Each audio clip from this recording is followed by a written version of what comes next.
Hello, I'm Neha Cherian. I'm an editor with the Fifth Estate. Today I have with me Baibhabi Patnaik, who is contesting for the post of Institute Co-Curricular Affairs Secretary. Baibhabi, the first question for you. Shastra 2022 ended up with something of a lackluster image in the GSP.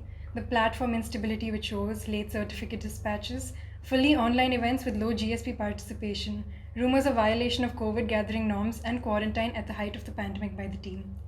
What are your plans to improve interest and participation in Shastra among the GSP? How will you ensure that relevant safety protocols are taken seriously and addressed in the event of a hybrid fest next year?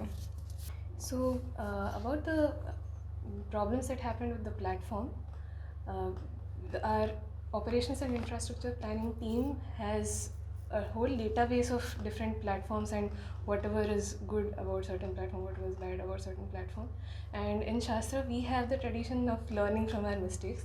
So this time there was a problem that the people associated with the platform rebooted it just a few minutes before the event started, and we weren't informed, and some communications gaps were there.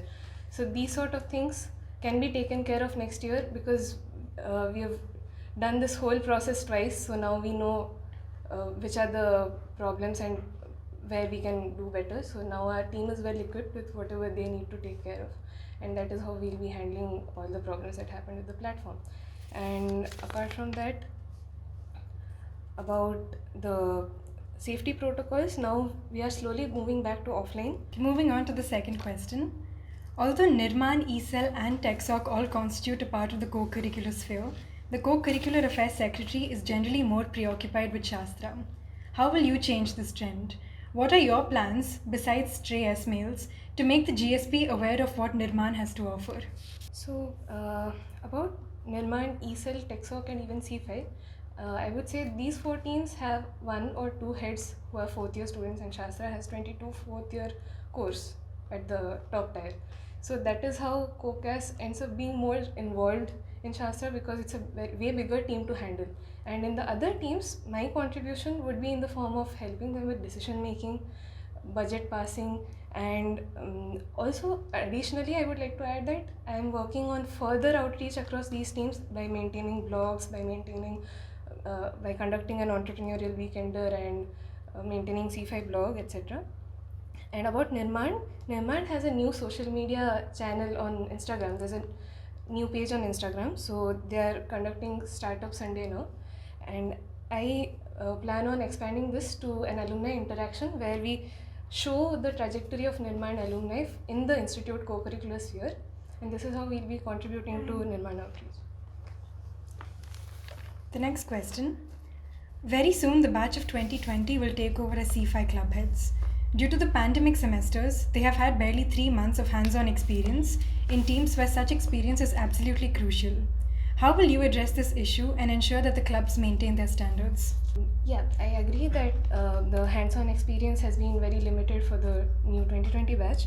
So one thing that happened recently was during open house, they got a lot of on-ground experience. In fact, among the entire co-curricular sphere, C5 was the one who got this offline experience. Further, we have student advisors who are C5 alumni in the C5 ecosystem who can pass on their knowledge, as they are even currently involved in the project management reviews. Other than that, we can streamline all the documentation from this year, which will be useful for the upcoming team. And apart from that, one of my manifesto points is about enhancing alumni interaction, where the current team will be taking interviews from alumni, and basically this will be a motivation for the current team to work better and a driving force for the projects to do better. The next question. How will you ensure that after giving incentives, the campus ambassadors will do their work? Do you think it is worth investing so much in campus ambassadors when the reward does not directly impact the GSP, as opposed to doing something that directly affects the GSP? So, first of all, Shastra caters to colleges all over India and not just the general student body of our institute. So since we have stakeholders all over India, the campus ambassadors, or CAs as we call them, are representatives across colleges, and they handle the outreach across colleges all over India. And as I've mentioned in my manifesto, the training in digital marketing that we will be giving to these campus ambassadors will be from the core. So first, the publicity team coordinators will be trained in digital marketing, which is a learning experience for the coordinators first, and then they'll be imparting this knowledge to the campus ambassadors. So both benefit, and there'll be better outreach for Shastra as well, since the campus ambassadors get better at marketing.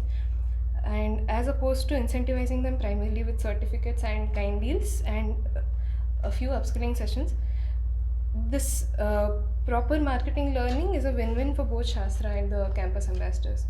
Lastly, given this year's experience with delayed certificates, how do you think introducing a complex UID system will help streamline the process? The current delay in the certificate system is due to a crypto token system that is used, and we use eMudra, a government-run website, for authorizing the CoCAD signature, which requires the participants to go through a lot of steps for getting their unique certificate verified. Unique verification ID reduces these number of steps from 6 to 1, that is by 80%, and all the process of setting up the backend will be done during the year itself. So the participants can get the certificates verified essentially with just one click. Yeah.